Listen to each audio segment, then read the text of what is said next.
Bismillahirrahmanirrahim.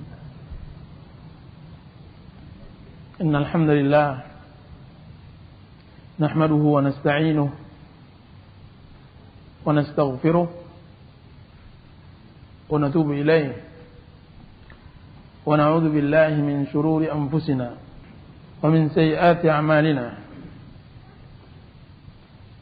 May yahdihillahu fala mudilla lahu wa may yudlil فلا هادي له أشهد أن لا إله إلا الله وحده لا شريك له وأشهد أن محمدا عبده ورسوله صلى الله عليه وعلى آله وصحبه وسلم تسليما كثيرا. ومسلمين dan muslimat, hadirin dan hadirat yang dirahmati Allah, Assalamualaikum warahmatullahi wabarakatuh.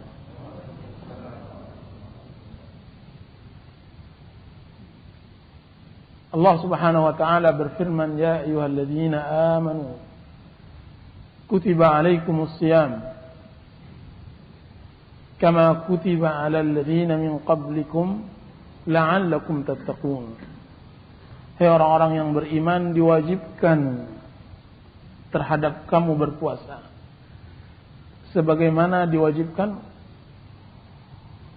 terhadap orang-orang sebelum kamu. Jadi berpuasa adalah sunnah Allah Subhanahu wa taala terhadap umat Islam dan terhadap umat-umat terdahulu. La'allakum tattaqun, agar kalian bertakwa kepada Allah Azza wa Jalla. Berpuasa tujuannya adalah la'allakum tattaqun, mudah-mudahan kalian bertakwa kepada Allah. Jadi Ramadan adalah pembelajaran. Puasa pada bulan Ramadan adalah pembelajaran. Belajar bagaimana kita bertakwa kepada Allah Azza wa Jalla. Belajar bagaimana meningkatkan iman. Belajar bagaimana kita beribadah kepada Allah Azza wa Jalla dengan cara yang baik. Belajar bagaimana bermuamalah dengan Allah.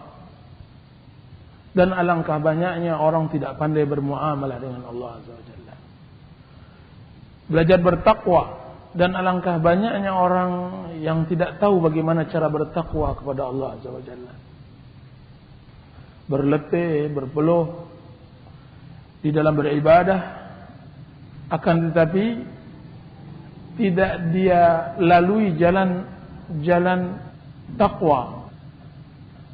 Dia tidak telusuri jalan takwa. Dan Allah Subhanahu wa taala mengatakan la'allakum tattaqun, semoga kalian bertakwa kepada Allah. Di dalam ayat di bawahnya Allah Subhanahu wa taala mengatakan juga yuridullahu bikumul yusra wa la yuridu bikumul usra. Sesungguhnya Allah Subhanahu wa taala menginginkan kemudahan dan tidak menginginkan kesusahan. Jadi puasa adalah kemudahan bagi seorang hamba, bukan pemberatan. Karena kemudahan yang diperoleh seorang hamba di dalam berpuasa hal yang sangat banyak dari nilai-nilai takwa yang bisa dia ambil di bulan Ramadan. Alangkah meruginya seorang muslim datang bulan Ramadan, dia tidak bisa mengambil nilai-nilai takwa tersebut. Alangkah malangnya nasib seorang muslim, dia melewati bulan Ramadan, akan tapi dia tidak bisa belajar bagaimana beribadah, bagaimana bertakwa kepada Allah Azza wa Jalla pada bulan Ramadan. Nah, kajian kita kali ini adalah belajar bertakwa pada bulan Ramadan. Apa yang bisa kita ambil pelajaran dari bulan Ramadan? Rasulullah SAW menyebutkan kepada para sahabatnya tentang datangnya bulan Ramadan. Laqad ja'akum syahrul Ramadan. Telah datang kepada kalian bulan Ramadan. Syahrul mubarak. Bulan yang penuh berkah. Bulan rahmat. Bulan maghfirah. Bulan pengampunan. Berkah gimana? Dilipat gandakannya amal. Dilipat gandakannya amal. Begitu Rasulullah SAW Dan begitu juga para sahabat dan para tabi'in. Ketika telah berbunyi takbir pada malam Id, salah seorang tabi'in mengambil tangan saudaranya, kemudian dia ucapkan selamat, dia ucapkan taqabbalallahu minna wa minkum, dia menangis. Ketika ditanya, kenapa wahai fulan engkau menangis di hari yang seharusnya seorang muslim harus berbahagia? Apa katanya? Sungguhnya saya menangis dengan hilangnya hari-hari Ramadan. Dengan hilangnya hari-hari Ramadan. Berapa banyak seorang muslim tidak mau lagi hidup di dunia ini kalaulah bukan karena datangnya bulan Ramadan. Apa kata doa seorang muslim? Ya Allah, sampaikan kami, jika seandainya engkau mentakdirkan kami umur panjang, maka sampaikan kami bulan Ramadan. Balighna Ramadan, sampaikan kami pada bulan Ramadan. Kenapa itu? Karena Ramadan adalah bulan bazar. Ramadan adalah pasar Allah Azza wa Jalla untuk masuk surga. Rasulullah SAW mengatakan, Futihat abwabul jannah. Bulan Ramadan dibuka pintu surga. Wa ghulliqat abwabun nar, dan ditutup pintu neraka. Wa suffidat syayatin, dan terbelenggu syaitan. Di luar Ramadan, seorang muslim sangat berat baginya untuk melakukan ibadah. Kan tapi di dalam Ramadan alangkah mudahnya. Bukan hanya mudah di dalam melaksanakannya, akan tapi berlipat gandaan pahala di sisi Allah Azza wa Jalla. Allah melipat gandakan. Bukan hanya mudah, akan tapi dilipat gandakan. Di dalam bulan Ramadan ada satu malam yang baik daripada 1000 bulan. Lebih baik daripada 83 tahun. Dialah malam Lailatul Qadar.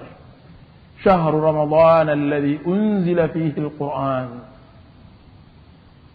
Bulan Ramadan diturunkan di dalamnya Al-Quran Karim. Nah, di dalam menghadapi bulan Ramadan ini ada beberapa poin yang harus kita terangkan.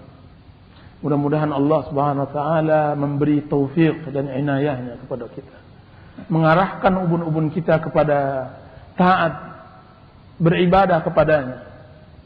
Dan berapa kali kita berjanji kepada jiwa, kepada diri untuk kembali kepada Allah, akan tapi ubun-ubun kita tidak dipegang oleh Allah Azza wa Jalla, maka dia akan terhilang. Dia akan melepas. Nasiyati biyadik, ubun-ubunku berada di tanganmu ya Allah. Dalam doa lain, la takilni ila nafsi tarfata ain. Ya Rabb, jangan engkau berikan diriku terhadap diriku sekalipun sekejap. Satu kejap. La takilni ila nafsi tarfata ain. Janganlah ya Allah engkau berikan diri kami, jiwa kami, tentang penanggung jawabnya kepada diri kami. Alangkah lemahnya jiwa. Jadi kita berharap kepada Allah Azza wa Jalla memberi taufik agar ubun-ubun kita diarahkannya kepada kebaikan. Diarahkannya. Banyak orang yang ingin berusaha kebaikan akan tapi mereka tidak tepat jalannya. Banyak orang yang telah beramal akan tapi tidak diberi taufik oleh Allah Subhanahu wa taala dalam beramal. Kenapa? Karena ubun-ubunnya tidak Allah arahkan kepada kebaikan. Allah tidak menginginkannya hidayah. Allah tidak menginginkannya taufik, maka dia tidak mendapatkan taufik. Yang pertama, para ikhwan dan akhwat yang dirahmati oleh Allah Subhanahu wa taala, adalah menghargai masa. Pelajaran yang pertama kita dapat adalah menghargai masa. Allah Subhanahu wa taala mengatakan la'allakum tattaquna ayyaman ma'dudat. Hari-hari yang berbilang. Jadi Ramadan dia adalah hari-hari yang berbilang. Hari yang hanya 30 hari, 4 minggu, 4 Jumat. Orang-orang salaf dahulu ketika masuk bulan Ramadan dan waktu itu mereka tahu bahwa waktu itu sangat terbatas, maka mereka benar-benar melakukan ibadah kepada Allah SWT. Mudah-mudahan dengan 1 bulan ibadah akan tertutupi 11 bulan dosa. Mudah-mudahan dengan 1 bulan ketaatan akan tertutupi 11 bulan kebangkangan terhadap Allah Azza wa Jalla. Mudah-mudahan 1 bulan ketaatan dan kesalehan akan tertutupi dari 11 bulan kita membangkang dan berlaku maksiat kepada Allah Azza wa Jalla. Jadi dia adalah ayyaman ma'dudat, hari-hari yang berbilang yang harus kita gunakan. Jika seandainya seorang muslim dilarang melalaikan waktu pada setiap saat, maka melalaikan waktu pada bulan Ramadan adalah perbuatan bodoh. Jika seandainya seorang muslim dianjurkan untuk menggunakan waktunya dalam ketaatan, maka menggunakan waktu pada bulan Ramadan di luar ketaatan adalah tindakan yang dungu. Dungu, bodoh. Orang yang lemah, orang yang pemalas. 2 penyakit dari 8 penyakit yang harus dijauhi dari sifat seorang muslim. Disebutkan di dalam hadis sahih, Rasulullah SAW bersabda, Al-kayyisu man dana nafsahu wa amila lima ba'dal maut. Orang yang pintar adalah orang yang mengekang jiwanya dan beramal untuk kematian. Beramal untuk kematian. Semoga Allah Subhanahu wa taala dengan rahmatnya menganugerahkan kita untuk mendekatkan kematian kepada kita. Dan alangkah jauhnya kematian itu di mata kita. Semoga Allah Subhanahu wa taala dengan rahmat dan inayahnya memperdekatkan akhirat di dalam kalbu kita sehingga kita bisa mengamalkannya. Wal ajiz, dan orang yang lemah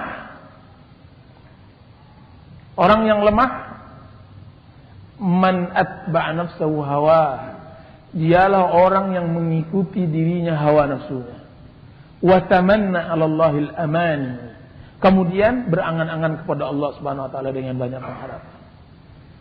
Jadi dia mengikuti hawa nafsu, melepaskannya, mengulurkannya dengan hawa nafsunya, dia tidak tinggalkan kecuali sisa-sisa dan sempalah. Sisa-sisa dari kehidupannya dia berikan kepada Allah Subhanahu wa taala. Akan tapi kehidupannya yang mahal dia tidak berikan kecuali kepada syaitannya dan hawa nafsunya. Dia berikan.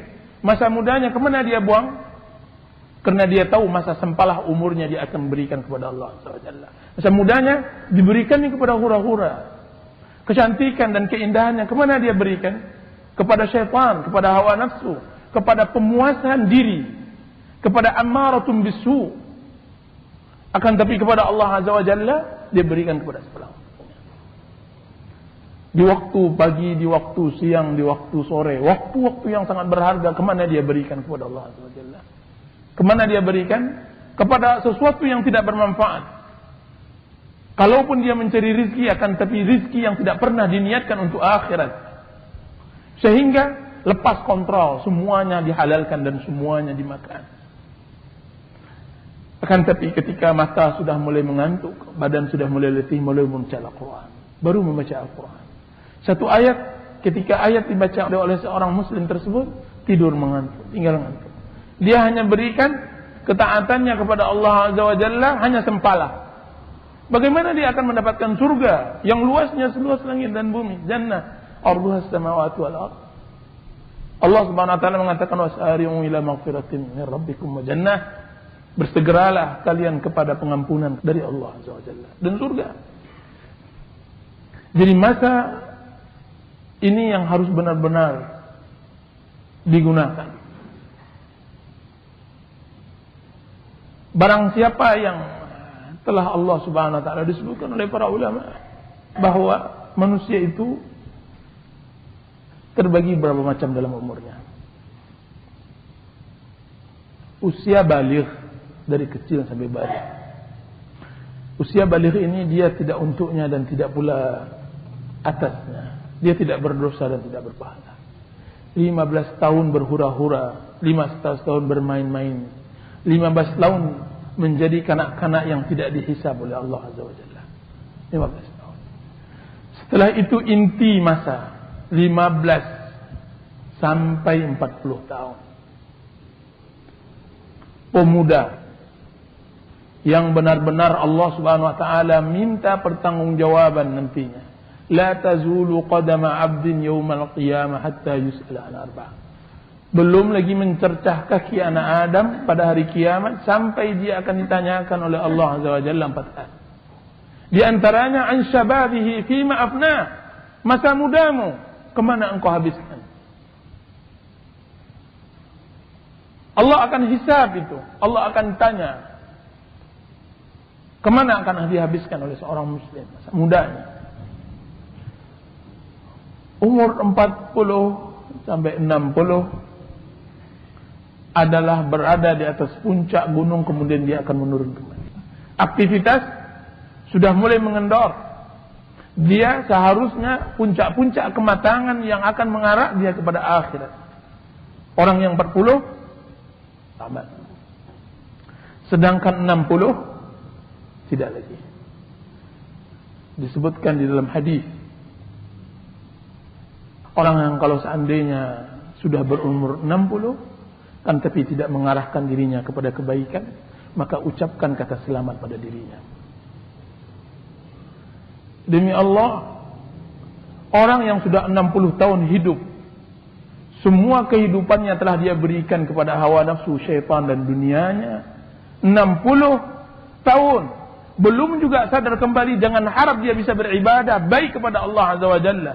Dia sudah termasuk orang yang memang dilepaskan oleh Allah Azza wa Jalla. Layang-layangnya sudah diputuskan. Tidak lagi diharapkan baginya ketaatan. Mendengar azan tidak lagi tersentuh hatinya, sudah menjadi batu. Saya melihat banyak orang-orang tua yang berumur 60 tahun lebih. Ketika azan dia tidak akan bergerak. Padahal waktunya bukanlah penuh, sibuk. Dia adalah orang yang sudah dipensiunkan. Dia sudah pensiun. Dia juga tidak banyak bekerjaan lagi. Akan tapi ketika azan mendengar dia tidak tergerakkan, ketahuilah hatinya memang sudah 60 tahun dibaluri dengan dunia, sehingga bagaimana dia akan kembali. Maka disebutkan oleh para ulama 60 tahun masa adalah masa yang benar-benar luar biasa. Jangan pula berlomba-lomba dengan anak muda untuk mencapai dunia. Sudah habis masanya. Masa akhirat yang harus digali lagi. Jangan pula memacu penduduk dunia dengan dunianya. Sudah, tinggalkan. Engkau sudah bau tanah. Berkiblatlah kepada sesungguhnya uban yang berada di kepala. Lihatlah orang-orang yang sudah berumur, bagaimana sulitnya mereka memaksa diri mereka untuk melakukan ketaatan. Kalaulah bukan masa muda dibiasakan untuk melakukan ketaatan, maka pada masa tua sangat sulit, sangat berat. Disebutkan bahwa suatu hari datang malaikat maut kepada Daud alaihissalam, menziarahinya. Ketika telah lama berbicara dengan Daud, maka Daud berkata kepada malaikat, wahai malaikat maut, saya ingin kepada engkau sebuah kebutuhan. Saya ingin berbicara dengan engkau. Apa itu wahai Daud? Sebutlah. Kalau seandainya telah sampai ajalku, maka kabarkanlah, beritakanlah kepadaku. Baiklah, saya akan beritakan dan saya akan kirimkan utusan kepada engkau. Ketika sampai ajal Daud, datanglah malaikat maut. Apa kata Daud alaihissalam? Wahai malaikat maut, bukankah engkau telah berjanji ketika akan dekat datang ajalku, engkau akan mengirimkan 1 atau 2 utusan? Apa kata malaikat maut? Itu telah saya lakukan wahai Daud. Telah saya lakukan. Bukankah tegap badanmu sekarang telah menjadi bungkuk? Bukankah hitam rambutmu sekarang telah menjadi putih? Bukankah kencang kulitmu sekarang telah keriput? Itulah utusanku wahai Daud kepada semua manusia, mengabarkan bahwa kematian telah dekat kepada mereka. Itulah. Maka dicabutlah nyawa Daud alaihissalam. Seorang muslim haruslah pandai dan pintar bagaimana bercocok tanam di musim-musim umur. Musim-musim umur itu sangat berlaku di kalangan salafus salih. Taubah bin Summah rahimahullahu ta'ala, ketika satu hari beliau duduk sendirian, beliau memuhasabah dirinya. Dan alangkah baiknya seorang muslim bermuhasabah terhadap dirinya, menghitung dirinya. Dihitung-hitungnya umurnya, kiranya umurnya telah berumur 60 tahun. 60 tahun. Dikalikannya hari-hari dalam setahun, maka jumlahnya semua menjadi 21.500 hari. 21.500 hari.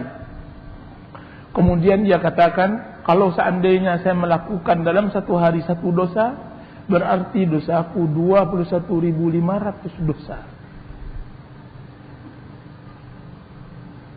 Apa katanya? Ya wailah wa taubah.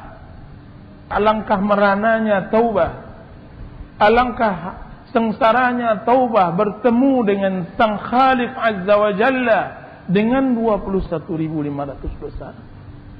Itu jika seandainya dia taubah melakukan satu dosa dalam satu hari. Bagaimana jika seandainya dalam satu hari melakukan 10.000 dosa, kemudian dia pingsan, kemudian dia tidak siuman kembali. Itu Taubah bin Summah. Taubah bin Summah rahimahullah ta'ala. Jadi muhasabah tentang masalah waktu adalah yang penting. Yang kedua yang harus diperhatikan ketika memasuki bulan Ramadan adalah memahami bahwa dunia adalah perdagangan, bahwa dunia adalah perdagangan akhirat. Ibnu Qayyim rahimahullah mengatakan, bersiap-siaplah, sesungguhnya Allah Azza wa Jalla telah membukakan pintu bazar, pasarnya kepada kalian.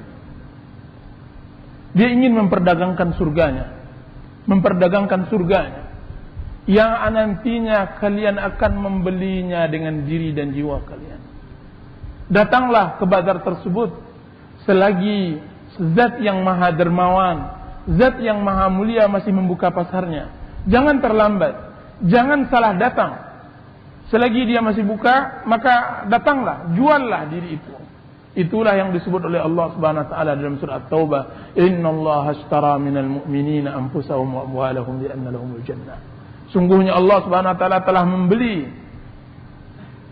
jiwa dan harta seorang mukmin bagi mereka surga. Yuqatiluna fi sabilillah, berjuang di jalan Allah.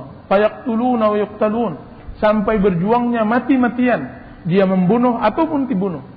Wa'dan alaihi haqqan fit Taurat wal Injil wal Quran, janji Allah di dalam Al-Quran dan Taurat dan Injil.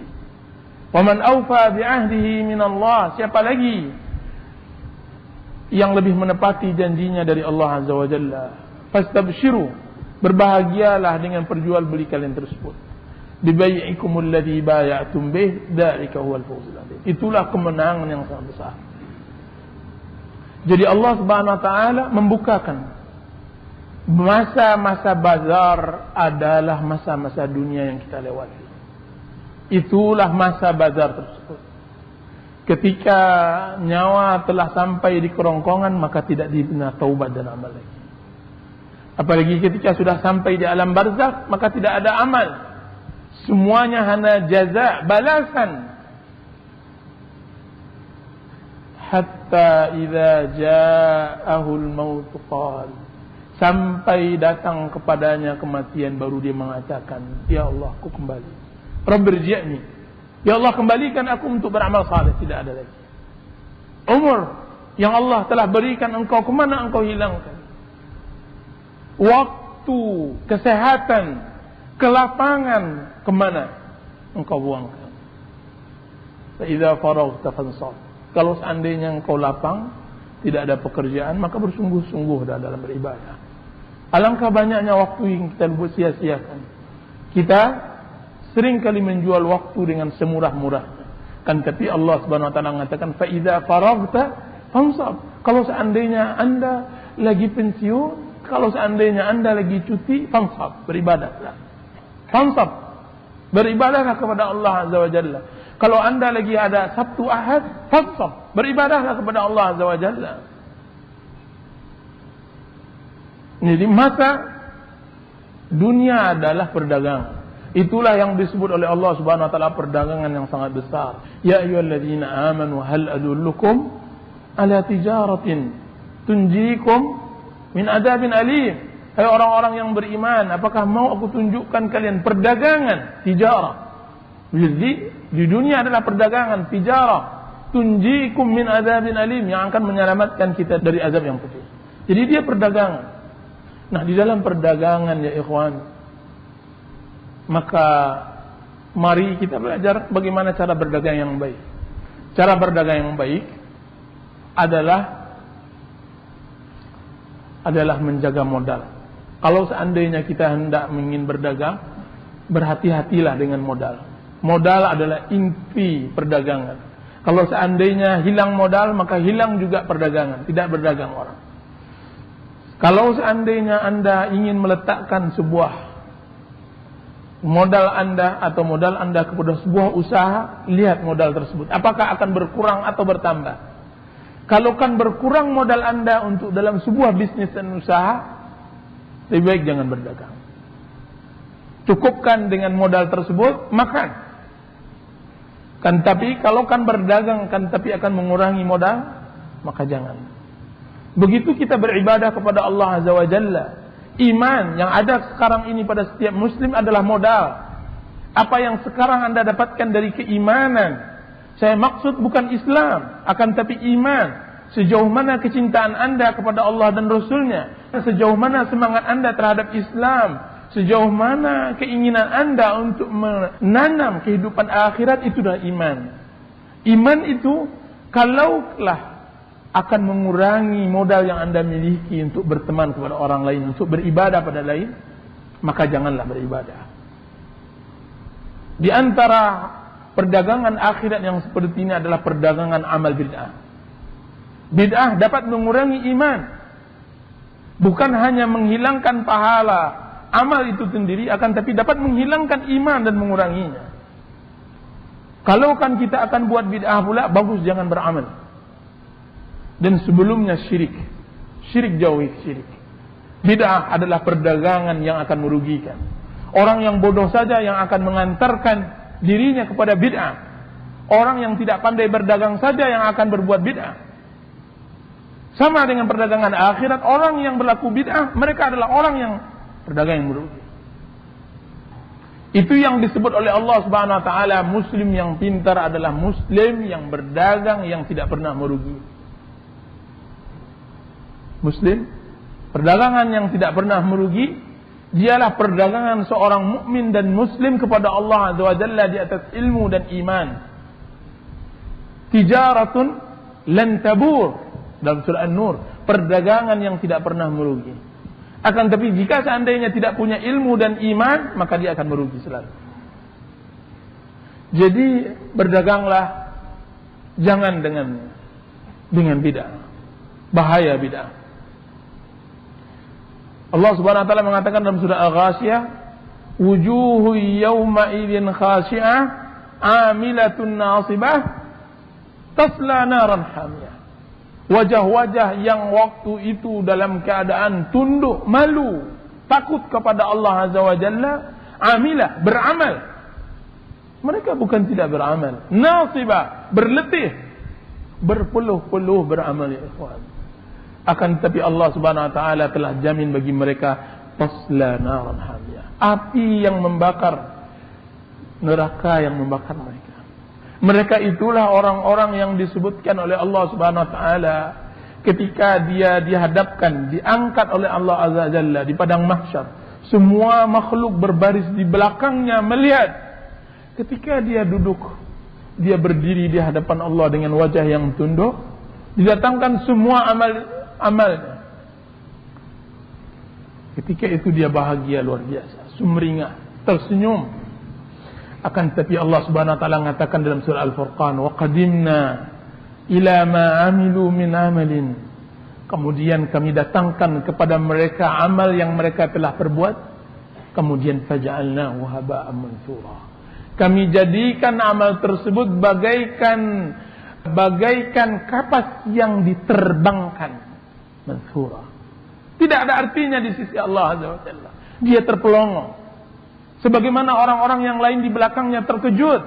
Si fulan yang Masya Allah az-zahid, abid, yang tidak pernah meninggalkan masjid dan musallanya, yang tidak pernah meninggalkan zikir dan ibadahnya, kemana dia?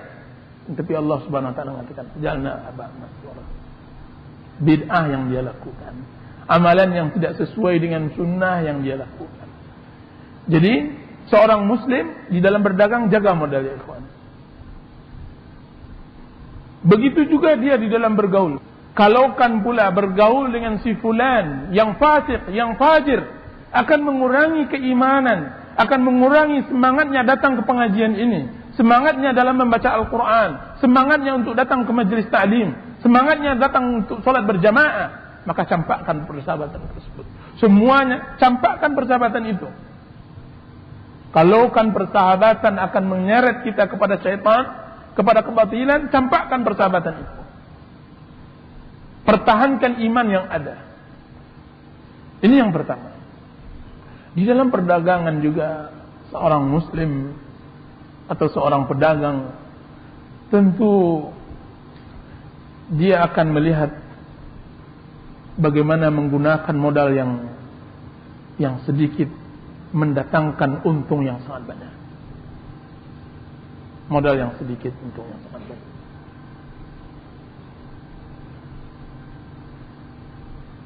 Ada yang bisa membelikan satu sawit dengan 25 rupiah? Tidak, 25 rupiah. Nah. Ada yang bisa berikan saya mercy dengan 100 rupiah? Mercy? Tidak ada. Akan tapi perdagangan akhirat ada, ya ikhwan. Perdagangan akhirat yang telah kita sia-siakan ada.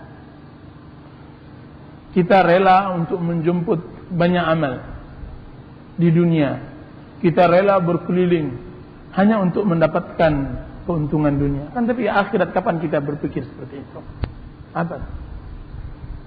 Rasulullah SAW mengatakan as-sadiqul masduq, orang yang jujur tidak berdusta. As-sadiq al-masduq, orang yang jujur dan tidak boleh didustakan. Dia mengatakan kata-kata subhanallah adalah ghursun fil jannah. Subhanallah, kata-kata subhanallah adalah tanaman korma di surga. Tanaman korma di surga. Dan kata-kata subhanallah lebih murah daripada 25 rupiah. Rasulullah SAW mengatakan dalam hadis sahih, sebagaimana yang diriwayatkan oleh Abu Hurairah, satu ayat yang dibaca oleh seorang muslim lebih berharga daripada onta gemuk. Onta gemuk seharga dengan mercy. Pernahkah kita ketika orang berpacu dengan kita dengan dunia dan kita kalah, kita kalahkan dia dalam masalah akhirat? Apa kata seorang ulama? Kalau seandainya Anda melihat orang bersaing dengan Anda dengan dunia dan Anda kalah, kalahkan dia tentang masalah akhirat. Kita ini semuanya Masya Allah, si fulan sudah sampai begini, si fulan kapan kita berpacu-pacu tentang akhirat? Fastabiqul khairat wasari'u ila maghfiratin min rabbikum. Kapan kita iri dengan seorang muslim yang telah bertambah hafalannya? Kapan kita iri dengan seorang muslim yang banyak ibadahnya? Kapan kita iri dengan seorang muslim yang mempunyai kesempatan untuk belajar din, agama, untuk mempertajam ibadahnya kepada Allah Azza wa Jalla? Tidak pernah itu ada iri. Kenapa? Karena akhirat memang tidak pernah hadir dalam kehidupan kita. Akhirat sangat jauh, padahal dia dekat. Hari ini belum tahu siapa yang akan kembali. Apakah dia kembali dengan keluarganya, dengan senyuman, atau dia kembali dalam keadaan dipangku oleh orang? Tidak tahu. Dia sangat dekat. Begitu dekatnya akhirat, kita tidak tahu apa yang dilakukan. Akan tapi seorang muslim hendaklah akhirat berada di pelupuk matanya. Kaum muslimin dan muslimat yang dirahmati oleh Allah Subhanahu wa taala, di dalam perdagangan hendaklah seorang muslim mencari modal yang ringan untuk mendapatkan keutamaan yang banyak. Membaca Al-Quran, bertasbih, ya kawan. Menuntut ilmu. Apa yang menghalangi seorang untuk membaca Al-Quran ketika dia sedang bekerja? Apa yang menghalangi seorang muslim ketika dia menyetir mobil, dia mendengarkan Al-Quran? Apa yang menghalanginya? Tidak ada yang menghalangi untuk mendapatkan pahala yang banyak. Disebutkan oleh Abdullah bin Umar ketika beliau dikabarkan bahwa salat janazah pahalanya 1 qirat. Ditanya oleh Abdullah bin Umar, 1 qirat itu sebesar apa ya Rasulullah? Apa dijawab oleh Rasulullah SAW? 1 qirat sebesar gunung Uhud. Apa kata Abdullah bin Umar? Laqad farratna fi qararita katsira. Sungguh benar kita telah melalaikan qirat-qirat yang sangat banyak. Kawan-kawan di Madinah ketika i'tikaf di Makkah,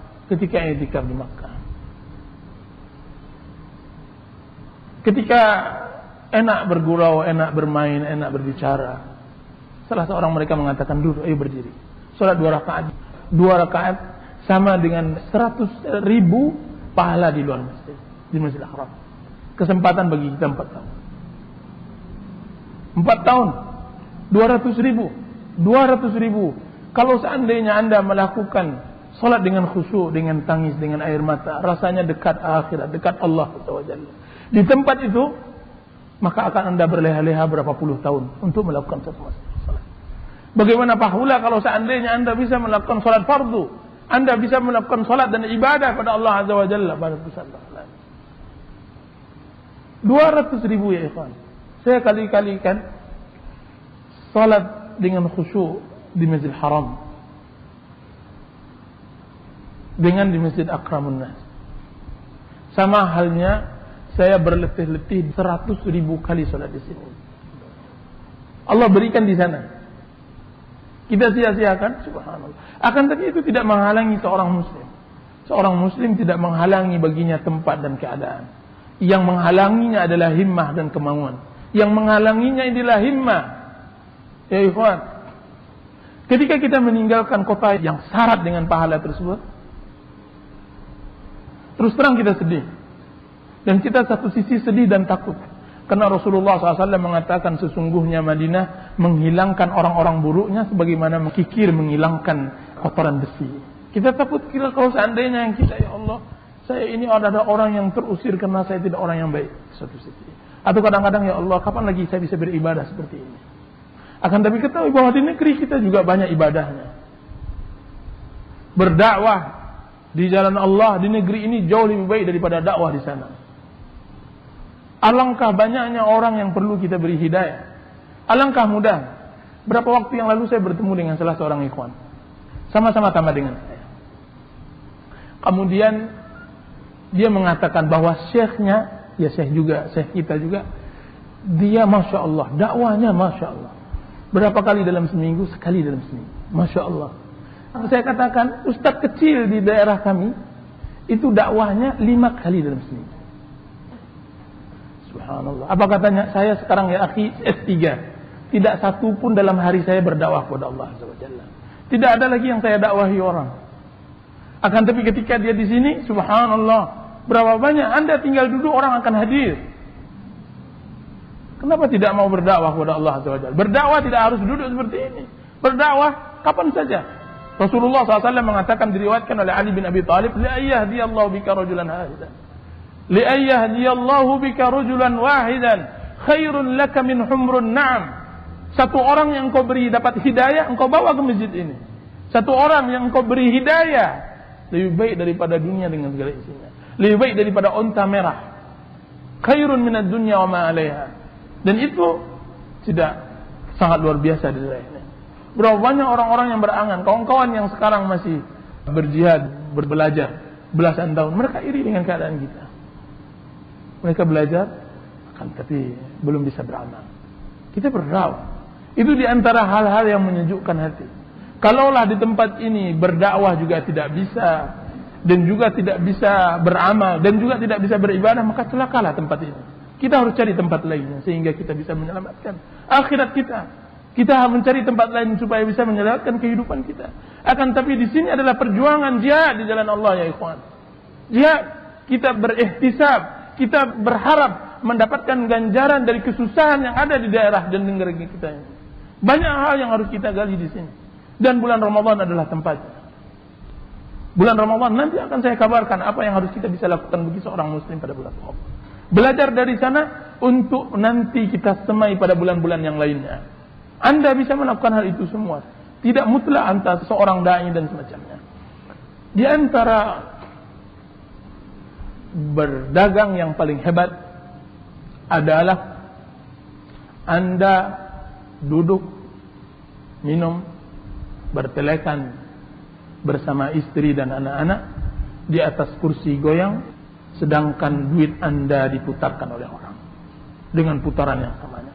Sedangkan Anda telah meletakkan mesin pencetak uang di mana-mana. Anda duduk. Tidak maukah antum semua seperti itu dalam masalah akhirat? Itu ada dalam masalah akhirat. Ada itu di akhirat ya ikhwan. Bukan tidak ada. Anda bercumbu dengan istri akan tapi pahala Anda mengalir dari yang lainnya, apakah tidak mau? Seperti itu. Tidak maukah seorang muslim dia mendapatkan nikmat akan tapi pahala juga mengalir seperti air di sungai. Yang tinggal hanya kemauan. Itu ada di dalam kehidupan akhirat.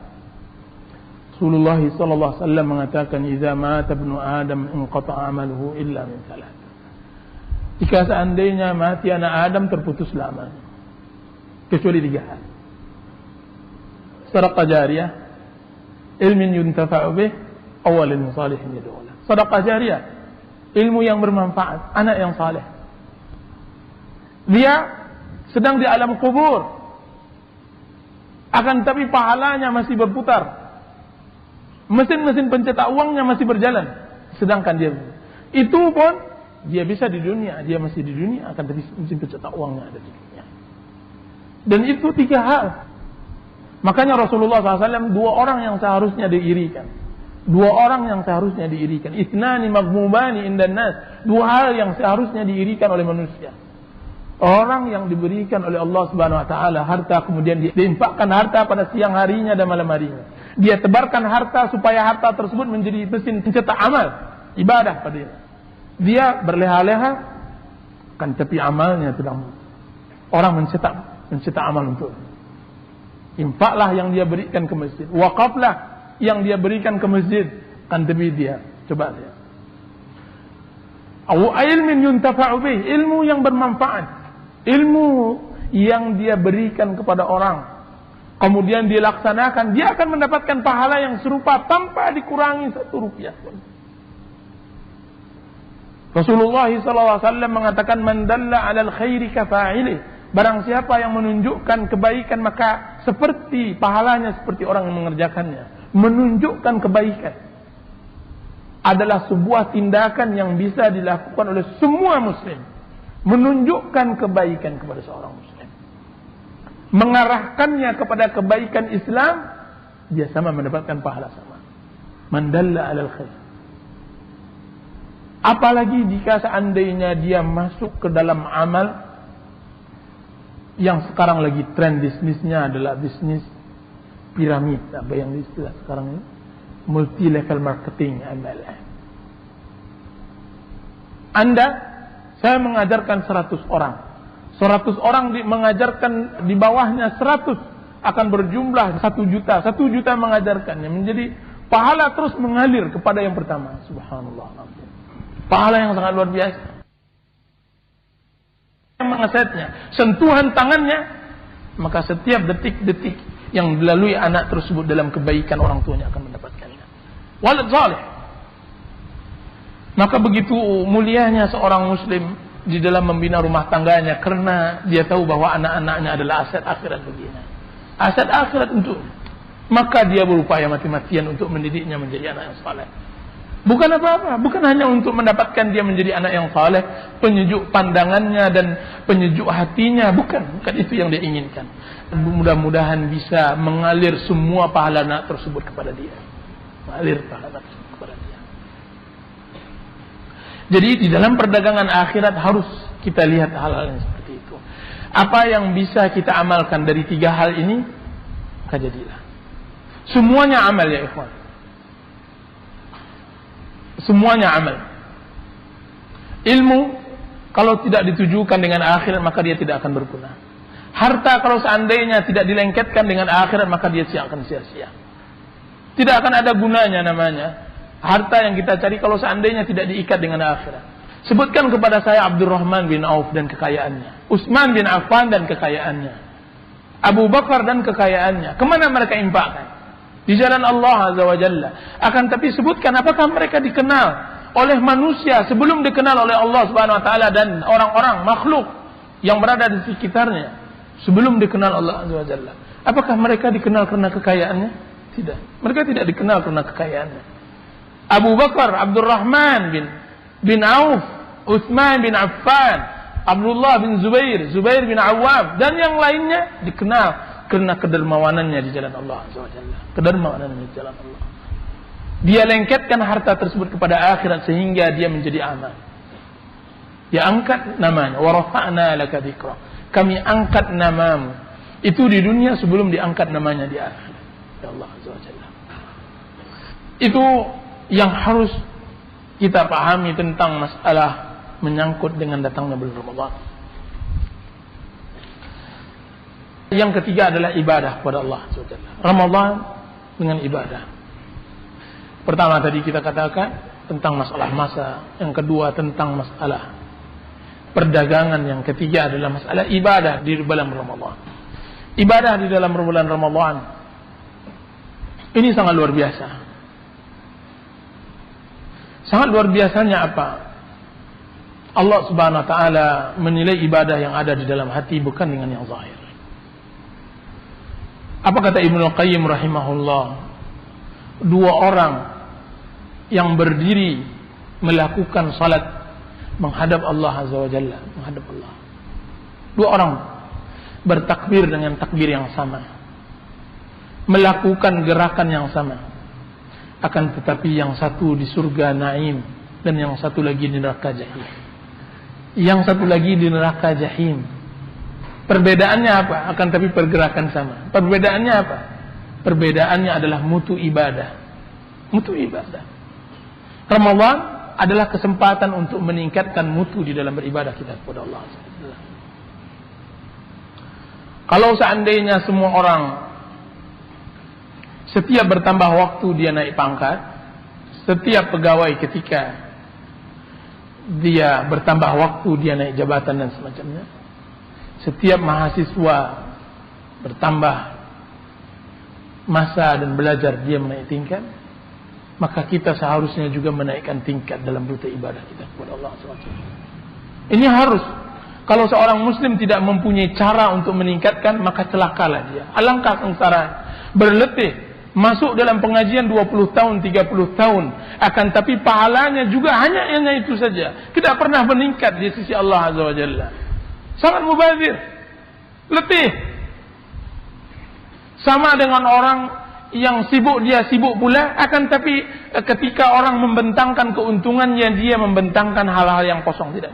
Dia bentangkan kiranya dia berdagang berleha-leha, kiranya dia bekerja berleha-leha.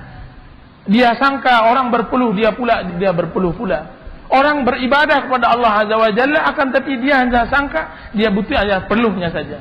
Dia sangka gerakan yang sama akan mendapatkan pahala yang sama. Subhanallah. Tidak, gerakan yang sama tidak akan membuatkan pahala yang sama. Jangan menjadi bergerak yang sama, akan tapi pahala tidak dapatkan yang sama. Ini mubazir. Dan bukan hal itu saja, alangkah sedih dan malangnya nasib seorang muslim kalau seandainya gerakan boleh sama, pukulan pengajian boleh sama ya ikhwan. Pukulan pengajian boleh sama. Bahkan bisa saja berlebih, akan tapi hasil yang hadir di sini bisa saja setiap minggu ada, dan alhamdulillah semuanya hadir. Akan tapi yang memahami belum tentu juga. Begitu juga dalam beribadah. Ibadah boleh saja seorang muslim beribadah berletih sebulan penuh. Akan tapi yang akan mendapatkan malam Lailatul Qadar, yang akan mendapatkan pengampunan dari Allah Azza wa Jalla, tidak semuanya pasti. Nah, pernahkah kita tanyakan diri dan kita sentuh diri kita untuk kapan wahai jiwa? Kapan wahai diri engkau kembali kepada Allah Azza wa Jalla? Kapan engkau tingkatkan? Kapan engkau beri semangat? Kapan motivasi ada pada diri engkau untuk bisa berpacu? dengan orang-orang yang saleh yang telah dahulu. Nah, jadi di dalam beribadah ada yang harus diapakan adalah motivasi yang ada dalam ibadah. Mutu ibadah harus kita tingkatkan. Di dalam realitanya, mutu ibadah yang harus kita tingkatkan. Banyak hal. Banyak yang harus kita robah. Akan tapi cobalah kita ambil dahulu dengan mutu berdoa kepada Allah SWT. Saya tahu bahwa setiap yang hadir semuanya berdoa kepada Allah. Akan tapi pernahkah kita meningkatkan mutu berdoa kita kepada Allah SWT? Sebagian kita berdoa tapi kita tidak pernah melihat bekas ijabah dari Allah SWT. Berdoa tapi tidak pernah. Dan dia pun merasakan itu sudah menjadi hal yang lumrah. Sudahlah. Akan tapi tahukah kita bahwa doa seorang yang saleh itu sangat luar biasa, bisa merubah alam dan dunia. Ini Nuh alaihissalam ketika dia berdoa kepada Allah SWT. Pada Rabbahu, dia angkat kedua tangannya kemudian dia berdoa, Anni maghlubun fantasir. Sungguhnya saya ya Allah kalah dari kaumku, maka menangkanlah. Fafatahna abwaabas samaa'i bima'in munhamir. Kami bukakan karena doa tersebut pintu langit. Pernahkah kita tingkatkan doa kita sampai seperti tingkat itu? Yang mana Rasulullah SAW mengatakan di dalam hadis yang sahih dalam kitab Riyadhus Shalihin, Rubba ash'as aghbar Dzu timraini law aqsama 'ala Allah la abarra. Berapa banyak orang yang kusut masai karena memang dia tidak bisa berpacu dengan manusia dalam keindahan pakaiannya. Dia tidak punya waktu untuk itu. Waktunya untuk doa. Dzu timrain, pakaiannya hanya terbeli cuma 2 buah. Akan tapi apa yang dia lakukan, dia lebih dari orang-orang kaya. Lau aqsama 'ala Allahi la abarra. Kalau seandainya diangkat kedua tangannya, maka tidak ada yang tidak dikabulkan oleh Allah SWT. Adakah ada orang yang lebih hebat dari itu? Tidak ada. Tapi pernahkah kita tingkatkan? Kita butuh orang seperti Sa'ad bin Abi Waqqas yang mujabud da'wah. Sehingga musibah yang banyak kejadian pada umat ini akan hilang, akan jatuh, akan hilang semuanya ketika dia datang. Kita berbondong-bondong datang kepadanya, kemudian kita katakan, wahai fulan, doakan kami tahu engkau adalah orang saleh. Sebagaimana yang dilakukan oleh para salaf. Datang mereka kepada Rasulullah SAW setelah meninggal Rasulullah SAW. Datang mereka kepada Abbas bin Abdul Muttalib. Datang kepada orang-orang yang memang masyhur, mujabud da'wah.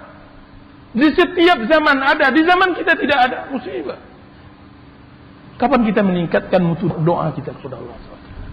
Seorang muslim berdoa kepada Allah SWT sangat naif kalau seandainya dia tidak pernah meneteskan air matanya dalam doa. Sangat naif. Berarti belum dia melangkah di dalam ibadah. Saya katakan orang yang belum pernah menangis di dalam doanya, berarti benar bahwa dia belum melangkah. Belum tahu dia cara beribadah kepada Allah Azza wa Jalla. Belum tahu bagaimana dia bisa mengambil hati Allah Azza wa Jalla. Bagaimana dia bercinta, bagaimana dia lari dari sesuatu yang dibenci oleh Allah Azza wa Jalla. Belum tahu. Saya pastikan dia belum tahu, dia harus banyak belajar kepada Allah Azza wa Jalla.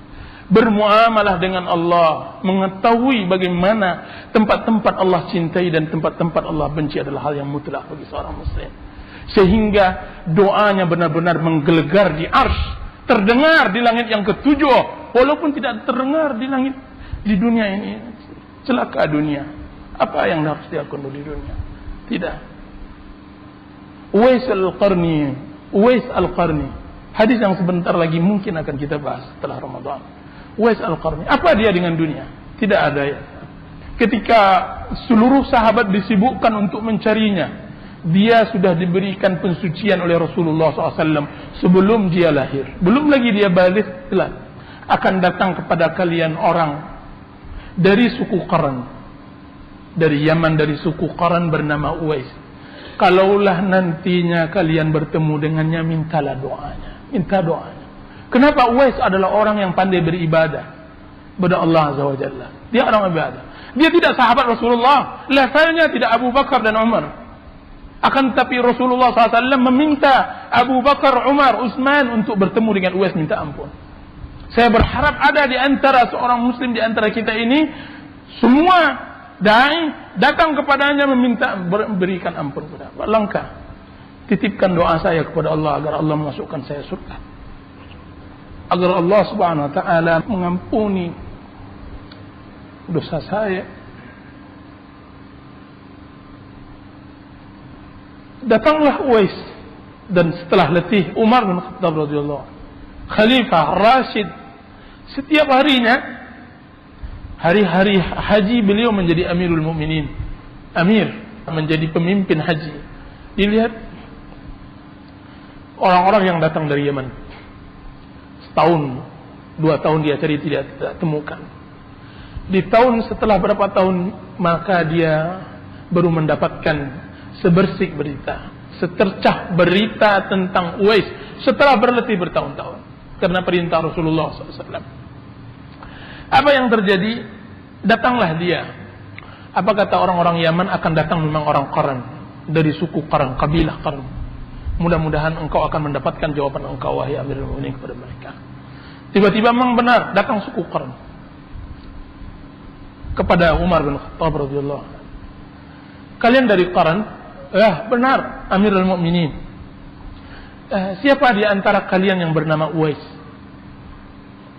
Apa kata pemimpin mereka? Rasanya dalam jumlah kami sebanyak ini tidak ada yang bernama Uwais, Amirul Mukminin. Tidak ada. Tapi cobalah tanya di belakang.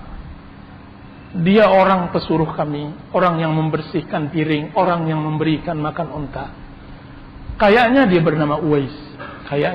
Coba lihat bagaimana keterasingan Uwais. Orang yang selama ini membawanya tidak tahu namanya karena tidak dikenal. Datang kepadanya Umar, mulai terbersih berita al-akhfiya, orang-orang yang tersembunyi, terselip di bumi Allah Azza wa Jalla. Al-atqiya, orang yang bertakwa, yang lebih baik daripada setengah penduduk bumi mungkin, insyaallah taala. Dia datang kepada Uwais. Uwais, apa kata Uwais Al-Qarni? Tidak akan tetapi pengembala onta dan pesuruh orang. Coba lihat bagaimana ikhlasnya Uwais, pengembala onta dan pesuruh orang. Tidak, engkau bernama Uwais? Iya, ibu saya memberikan saya Uwais. Bukalah baju engkau. Bukalah. Kenapa wahai Amirul Mukminin? Bukalah, saya ingin melihat. Dibukalah oleh Uwais. Perutnya dilihat, kiranya ada sebesar dirham bekas penyakit sopak yang menimpanya. Dia berdoa kepada Allah. Akhirnya Allah sembuhkan penyakit tersebut kecuali sebesar dirham yang tersisa di perutnya. Dipeluknya oleh Amirul Mukminin, orang yang saleh tersebut, orang yang lebih baik dari semua orang yang menginjak di atas bumi tersebut, kecuali dari kalangan sahabat Rasulullah SAW. Dipeluknya, kemudian dia mengatakan seperti anak kecil memohon kepada ibunya, doakan saya wahai Uwais, doakan saya wahai Uwais, mintakan ampun saya kepada Allah SWT. Itu Umar. Siapa Umar? Yang pahalanya dan amalnya, jasanya memenuhi dunia dengan segala isinya. Jasanya memenuhi dunia dengan segala isinya. Dia minta istighfar kepada Allah Azza wa Jalla. Apa kata Uwais? Ingin menyembunyikannya juga. Kalau seandainya dia bisa menyembunyikan dirinya sampai kepada bumi yang ketujuh, maka dia akan lakukan. Dia mengatakan, ya Amirul Mukminin, wahai Umar, engkau Umar bin Khattab, engkau Faruq, engkau yang digelari oleh Rasulullah SAW Faruq. Saya apa? Dan saya pula yang akan mendoakan engkau? Tidak, saya tidak akan mendoakan engkau. Apa kata Umar? Tidak. Akan tetapi berikanlah saya doa kepada Allah Azza wa Jalla. Didoakan oleh Uwais. Istighfar. Diistighfarkan oleh Uwais. Allahumma ighfir li Umar. Ya Allah, ampunkan Umar ya Allah. Maka Umar pun menciumnya dan memeluknya.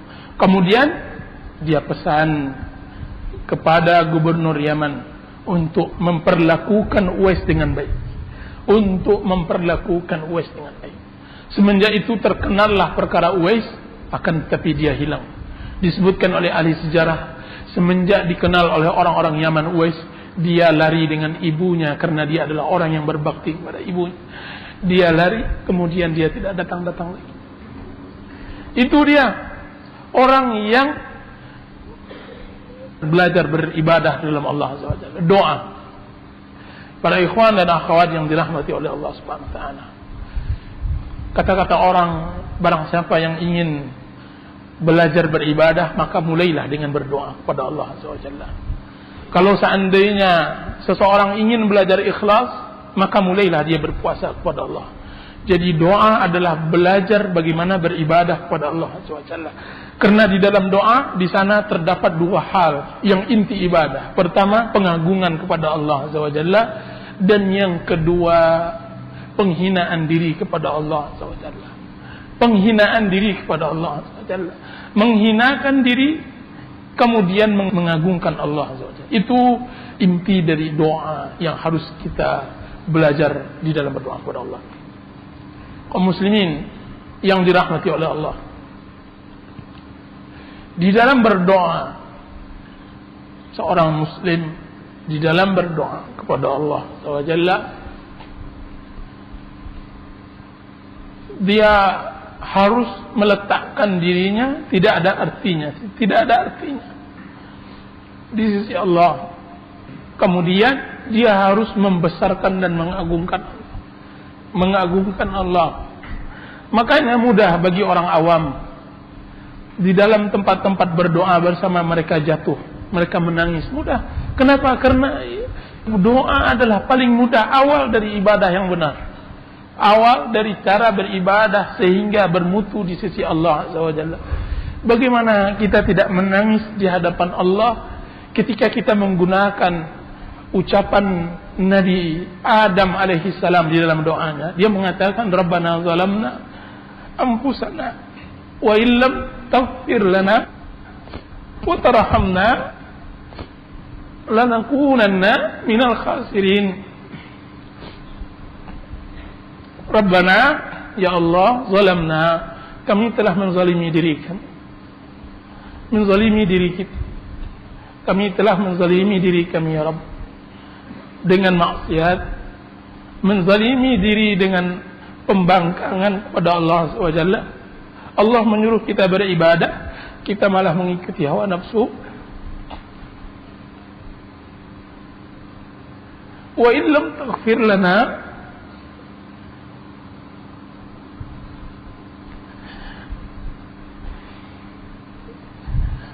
sekiranya Engkau tidak mengampuni kami,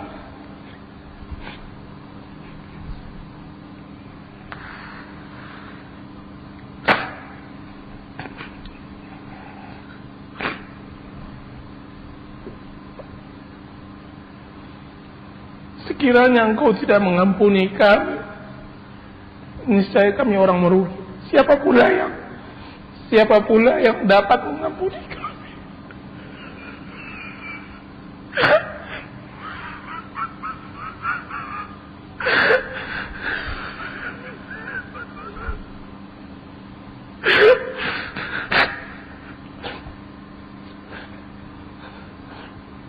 Siapa pula yang dapat mengampuni kita selain dari Allah Azza wa Jalla?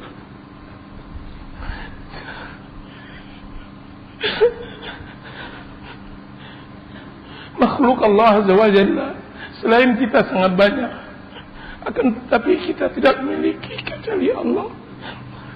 Kalaulah kita memiliki ilah selain dari Allah, kita akan cari.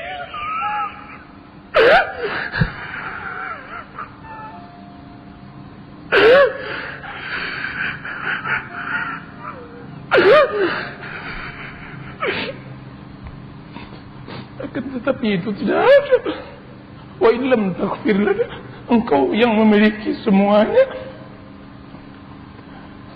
Hambamu ya Allah, selain dari diriku sangatlah banyak Akan tetapi aku hanya memiliki Engkau. Yang aku miliki hanya Engkau.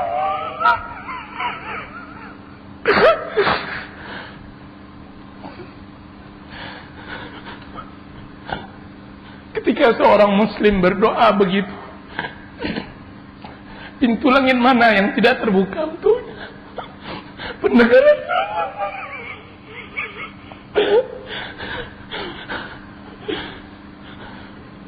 arsy apa yang tidak bergetar? Maka Allah akan mendengar. Maka cukuplah satu doa itu yang akan mengantarkannya kepada kebahagiaan di dunia dan di akhirat. Cukuplah satu doa dari jutaan doa yang hamba. Satu doa yang terangkat dalam setahun. Akan tapi bermakna, berarti, benar-benar bermakna dan berarti. Dia akan membawakan kebahagiaan di dunia dan di akhirat. Kalaulah itu yang kita lakukan, maka saya yakin, maka berarti kita sudah belajar beribadah kepada Allah Azza wa Jalla. Kita telah belajar beribadah kepada Allah. Berarti seorang muslim ketika dia telah melakukan hal itu, maka tidak ada lagi yang dia takutkan kecuali Allah. Tidak lagi amal kecuali dia akan membawa pahala yang sangat besar. Pahala yang sangat besar.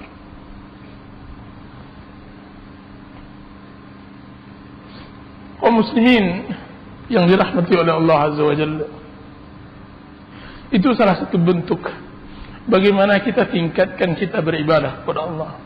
Masih banyak hal yang perlu kita tingkatkan. Membaca Al-Quran.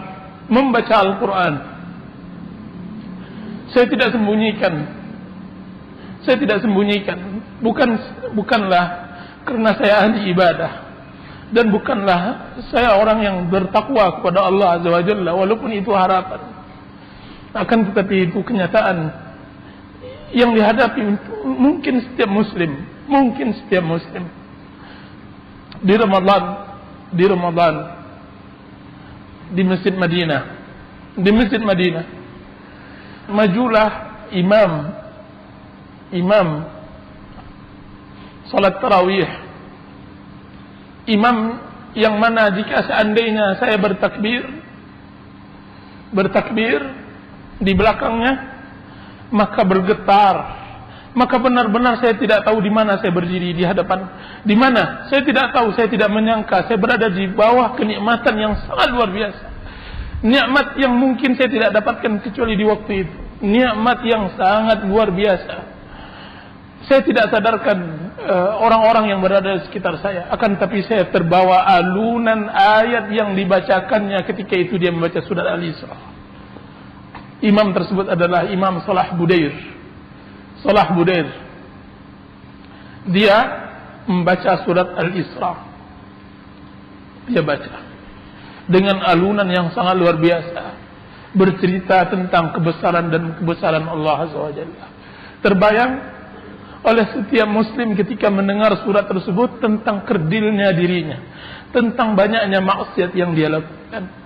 Terbayang olehnya lautan yang sangat luas, terbayang olehnya tentang ciptaan langit dan bumi. Kemudian dia terbawa, kemudian tidak dapat dia tahan lagi kecuali dia menangis besar, menangis. Tidak dapat dia tahan, nangis yang bukan dia buat-buat, akan tetapi nangis itu adalah awal dari mulai dia beribadah kepada Allah SWT. Itu kita belajar membaca Al-Quran. Belajarlah membaca Al-Quran dengan hati, niscaya kita akan merasakan nikmat. Utsman bin Affan radhiyallahu anhu berkata, jika seandainya ada iman di dalam hati, niscaya kita akan lezat membaca Al-Quran. Akan tapi permasalahan kita tidak mempunyai iman yang baik untuk bisa menikmati Al-Quran. Kita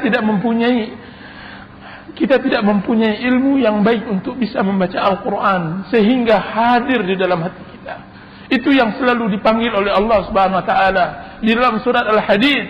Alam ya'ni lil ladzina amanu an takhsha'a qulubuhum li dzikrillah. Kapan lagi datangnya masa bagi seorang muslim tunduk hatinya ketika dia mengingat Allah Azza wa Jalla, membaca, berzikir, membaca Al-Quran, beribadah, salat, tapi tidak pernah tunduk. Hatinya tetap hati Firaun. Hatinya tetap hati Firaun. Sedangkan kemauannya tetap kemauan Qarun. Sedangkan kesombongannya kesombongan Haman. Kesombongan Haman dia tidak dapatkan. Kecuali itu. Para ikhwan yang dirahmati oleh Allah Subhanahu wa taala, banyak kita belajar pada bulan Ramadan. Belajar. Seorang muslim belajar beribadah kepada Allah, dia akan merasakan nikmat. Baru terasa akan hadir kehidupan akhirat di dalam hatinya. Kalaulah sudah itu, berarti telah masuk iman di dalam hatinya. Rasulullah SAW mengatakan, Innan nura idha dakhala al-qalban fasakha wansarah. Sesungguhnya cahaya jika seandainya masuk ke dalam hati, maka dia lapang dan tenang. Membuat lapang hati tersebut dan akan membuat tenang hati tersebut. Ditanyakan oleh para sahabat Rasulullah SAW, apa tandanya ya Rasulullah? Maka dijawab oleh Rasulullah SAW, tandanya adalah al-inabatu ila daril khulud wattajafi an daril ghurur, yaitu merasa kembali kepada perkampungan akhirat, perkampungan abadi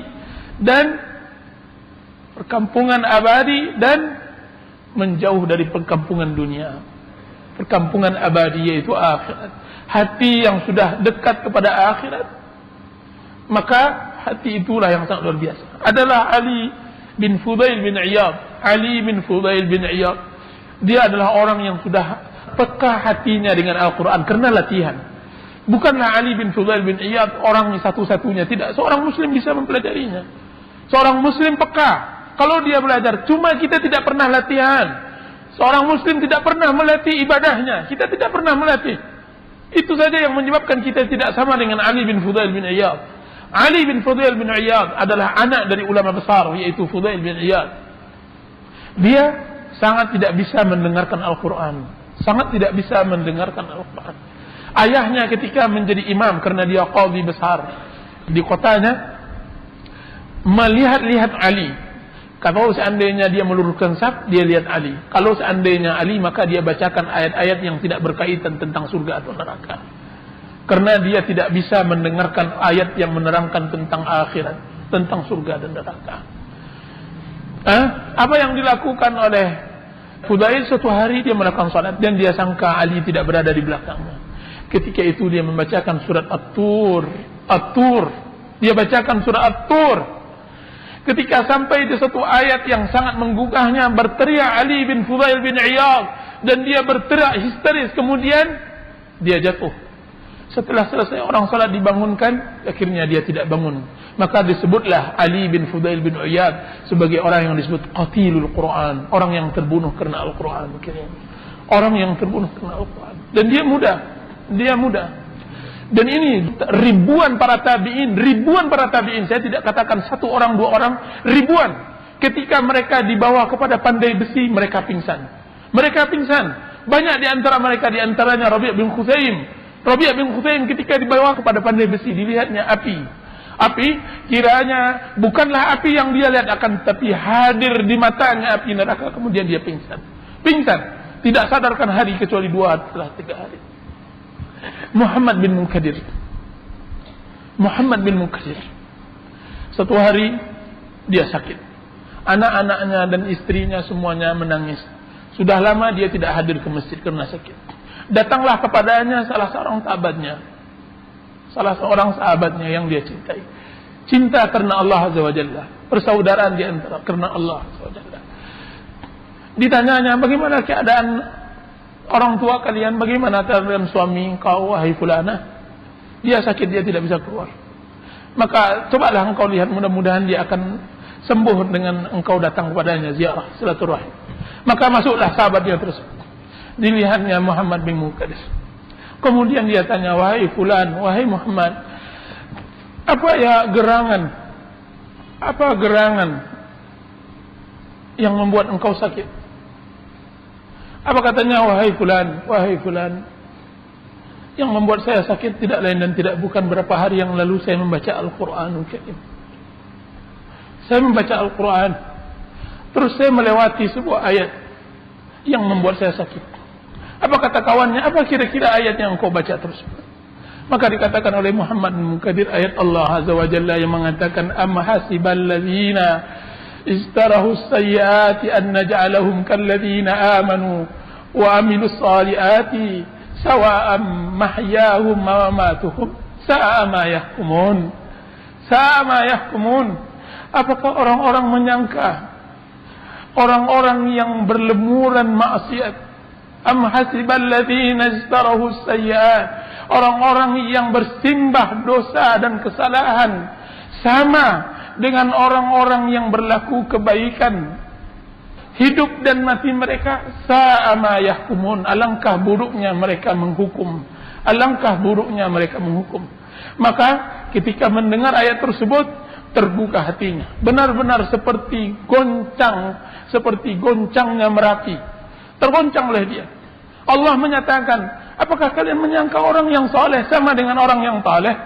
Apakah kalian menyangka wahai umat Muhammad, orang yang beribadah, berletih-letih di dalam ibadah, berharap akhirat, berharapkan Allah, sama dengan orang yang berharapkan dunia, sama dengan orang yang berharapkan kehidupan dunia dan kehidupan yang sekejap ini? Tidak. Alangkah buruknya kalian. Sama yahkumun. Maka menangislah sahabatnya, menangis pula Muhammad bin Munkadir sehingga seharian penuh. Maka keluarlah. Setelah itu, setelah mereka letih, keluarlah. Apa kata istri Muhammad bin Munkadir? Subhanallah, aku harapkan engkau datang untuk meringankan sakitnya, akan tetapi malah engkau menambahkan sakitnya. Engkau malah menambahkan sakitnya, wahai fulan. Subhanallah. Dari hati apa mereka diciptakan oleh Allah Jalla. Begitu tersentuh dengan Al-Quran. Begitu tersentuh dengan Al-Quran. Seorang muslim harus belajar seperti itu, meningkatkan dirinya kepada Allah Azza wa Jalla.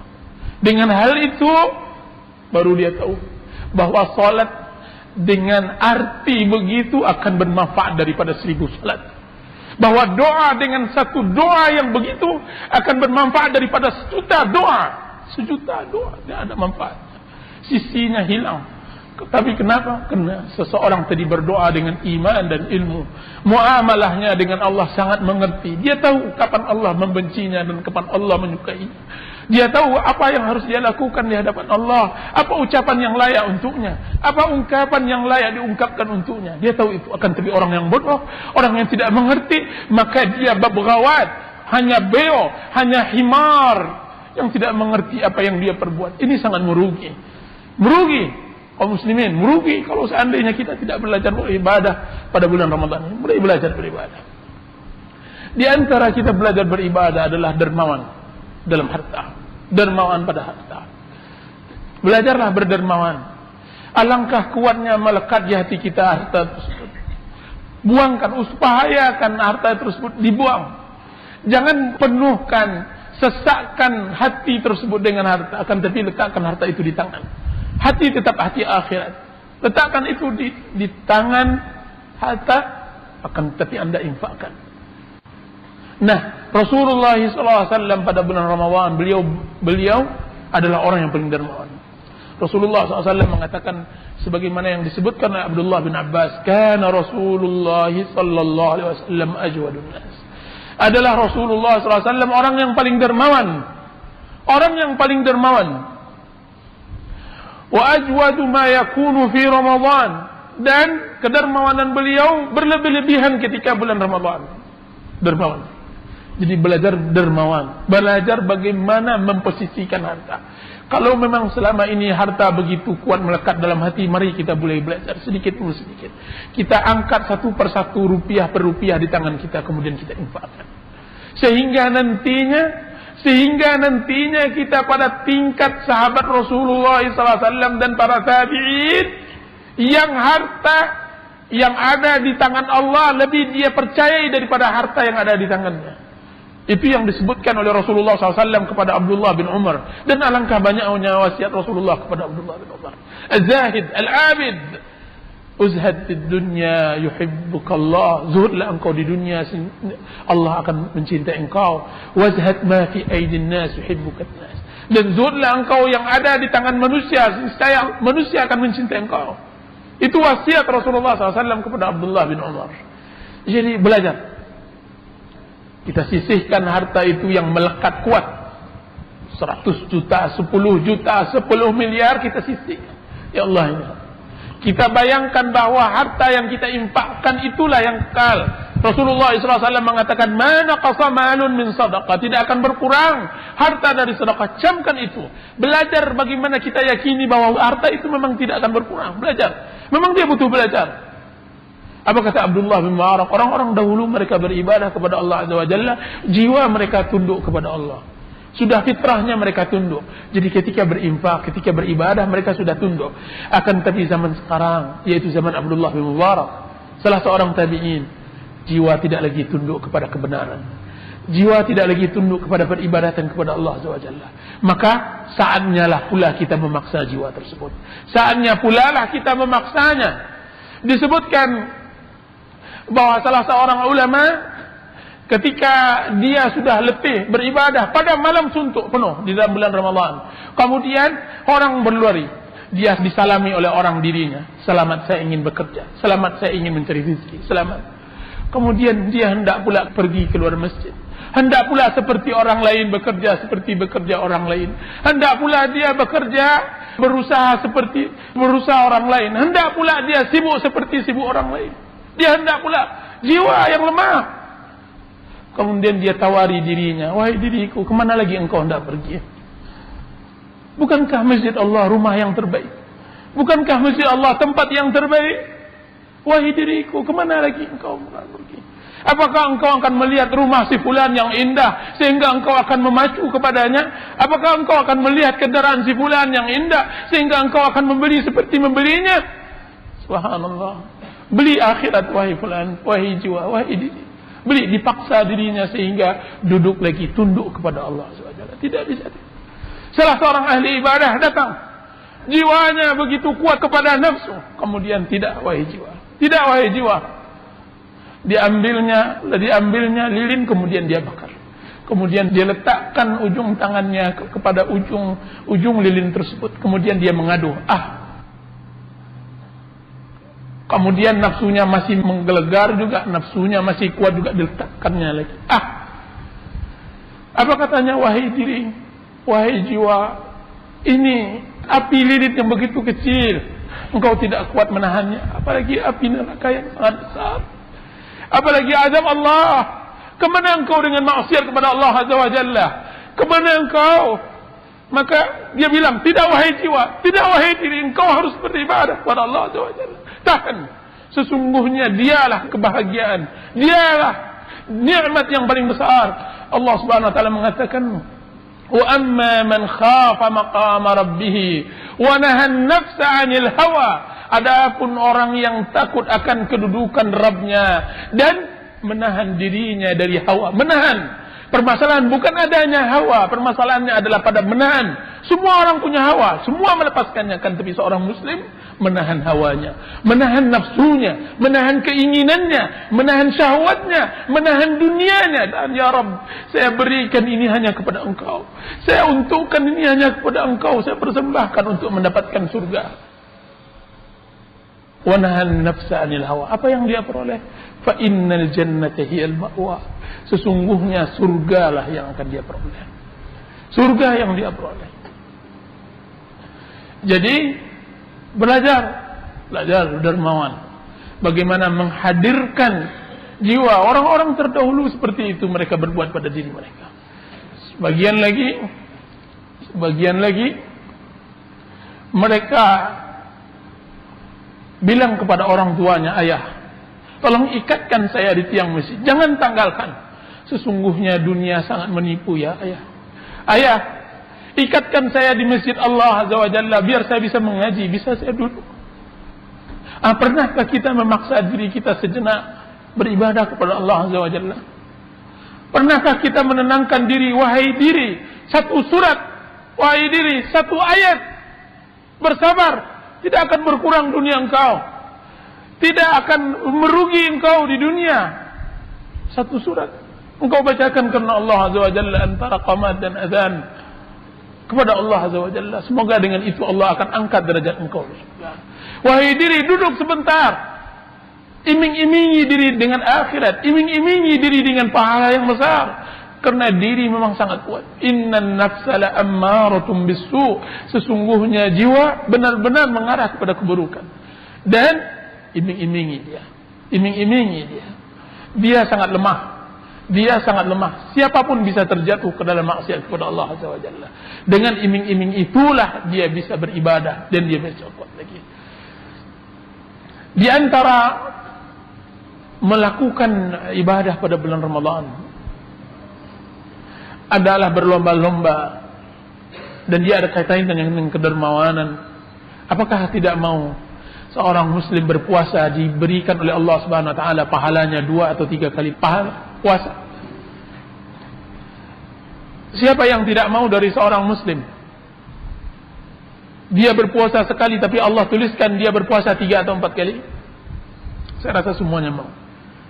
Akan tapi tentu Rasulullah SAW yang menyatakan barang siapa yang memberi buka seorang muslim yang berpuasa, maka sama pahalanya dengan pahala orang yang berpuasa tersebut.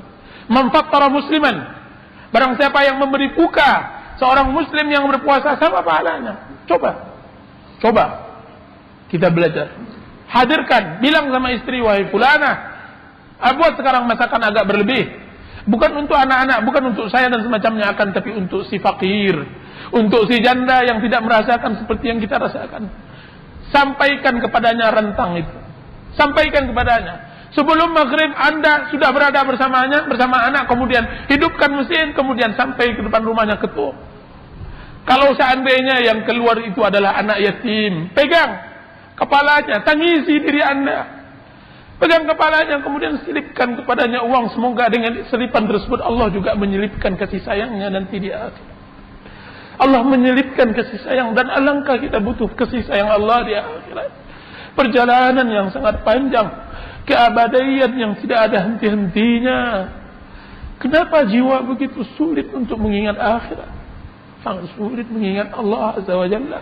Hadirkan itu di tempat-tempat kemiskinan, hadirkan itu di tempat kepaparan, hadirkan hati di tempat kesengsaraan, hadirkan hati di tempat kesunyian seperti kuburan dan semacamnya. Lembutkan hati yang sudah kasar, hati yang sudah membatu, tidak pernah tersentuh dengan ayat Allah, tidak tersentuh dengan ayat Al-Quran, tidak tersentuh dengan hadis Rasulullah, tidak tersentuh dengan nasihat dan semacamnya. Subhanallah, dari apa diciptakan hati itu? Kalau memang tidak tersentuh, hadirkan ke tempat-tempat seperti itu. Pergi, kunjungi orang-orang sakit, biar jatuh hati itu seperti jatuhnya orang-orang sakit tersebut hati mereka.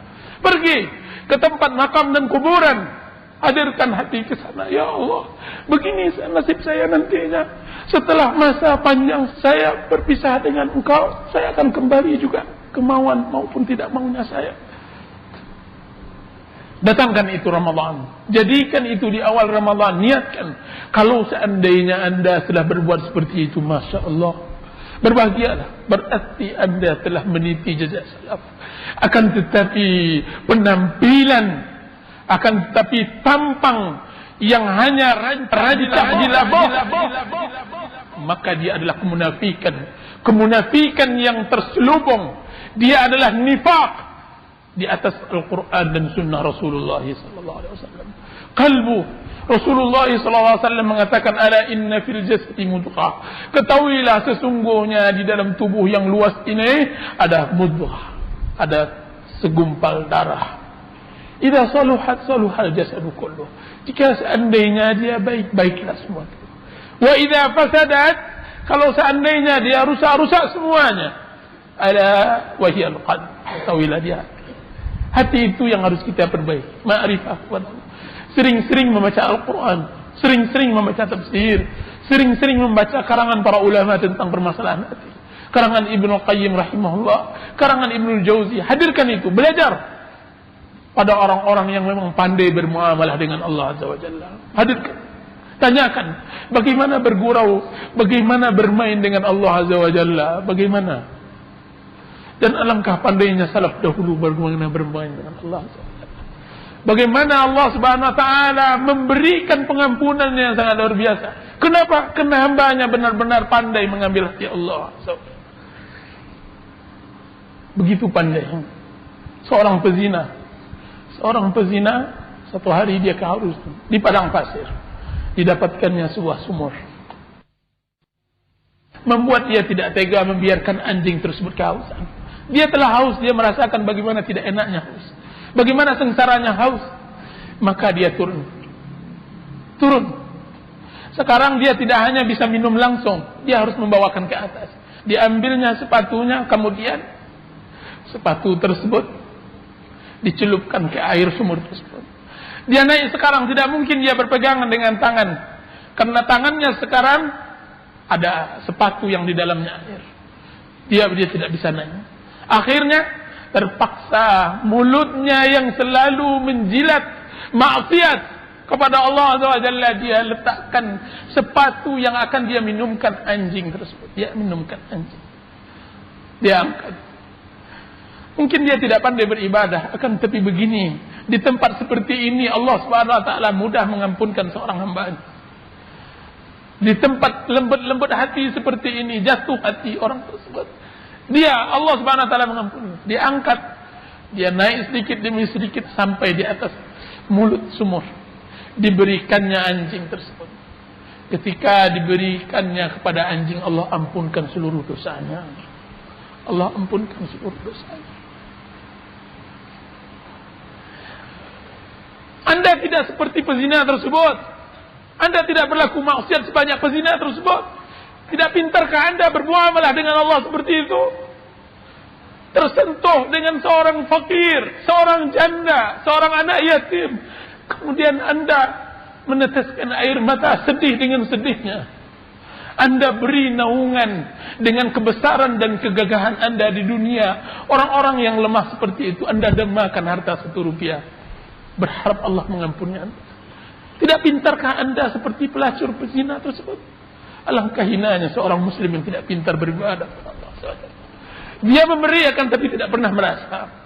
Akan tapi seorang muslim 1 rupiah pun dia akan merasakan pemberian tersebut. Dengan apa? Dengan cara belajar beribadah kepada Allah Azza wa Jalla. Seperti itu beribadah kepada Allah. Seperti itu.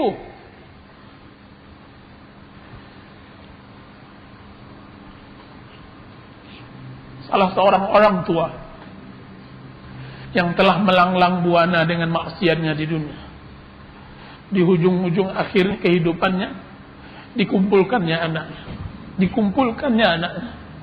Lihat dia bermuamalah dengan Allah. Lihat bagaimana pandainya dia bermain dengan Allah Azza wa Jalla dengan maksiatnya.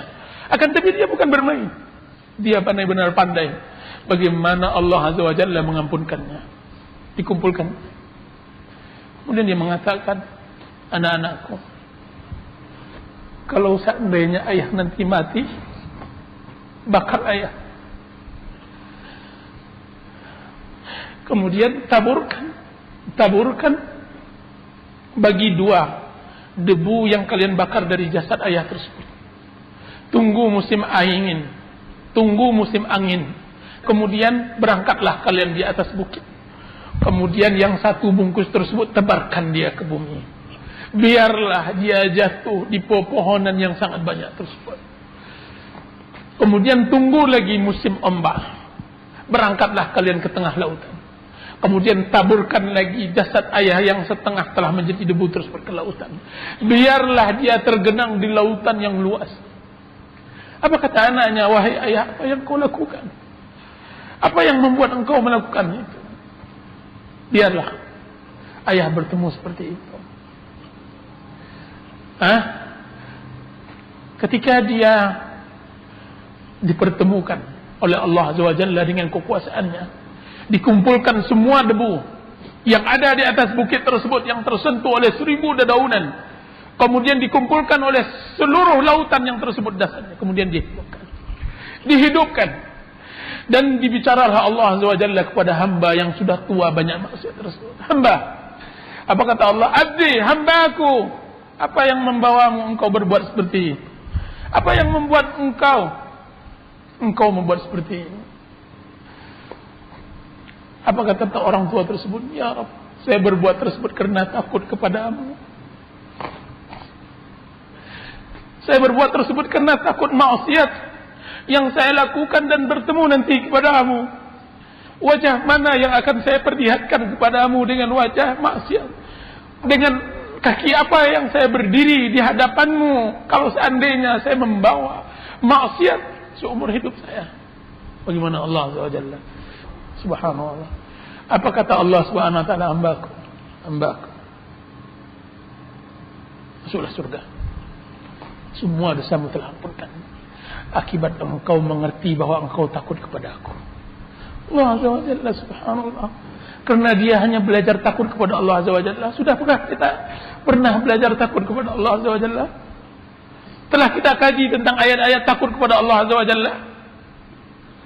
Sejauh mana kita takut kepada Allah yang akan mengantarkan Allah Subhanahu wa taala mengatakan, lakukanlah terserah engkau wahai hamba aku akan ampunkan. Sebanyak apapun dosa engkau, seluas langit apapun dosa yang kau lakukan, aku akan datangkan seluas langit pula ampunan. Setebal apapun kedosa yang kau lakukan, walaupun sejauh langit, sejauh mata memandang, aku akan datangkan pengampunan sejauh mata memandang pula. Dan aku tidak peduli. Pernahkah kita belajar bagaimana takut kepada Allah Azza wa Jalla? Jadi banyak sisi-sisi yang harus kita belum belajar. Saya tidak mengatakan bahwa hari ini atau Ramadan ke depan Anda harus belajar semuanya. Tidak. Akan tapi cobalah ambil satu sisi yang penting bagi Anda dan belajarlah di sana. Mudah-mudahan Allah Subhanahu wa taala memberi taufik, memberikan inayah kepada kita, mengarahkan ubun kita kepada kebenaran, memberikan kepada kita hidayah, mengantarkan kita kepada akhirat.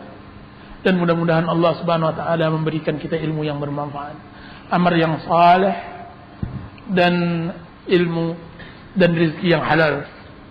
Allahumma inna nas'aluka ilman nafi'an wa 'amalan mutaqabbalan wa rizqan halalan thayyiban. Allahumma waffiqna bima tuhibbu wa tarda. Allahumma waffiqna bima tuhibbu wa tarda. Allahumma inna nas'aluka ilman nafi'an wa 'amalan mutaqabbalan wa rizqan halalan thayyiban. Rabbana atina fid dunya hasanah wa fil akhirati hasanah wa qina adzaban nar. Subhana rabbika rabbil izzati amma yasifun wa salamun 'alal mursalin walhamdulillahi rabbil alamin. Kita cukupkan kajian kita sampai di sini. Mudah-mudahan besok kita akan lanjutkan tentang masalah Ramadan. Assalamualaikum warahmatullahi wabarakatuh.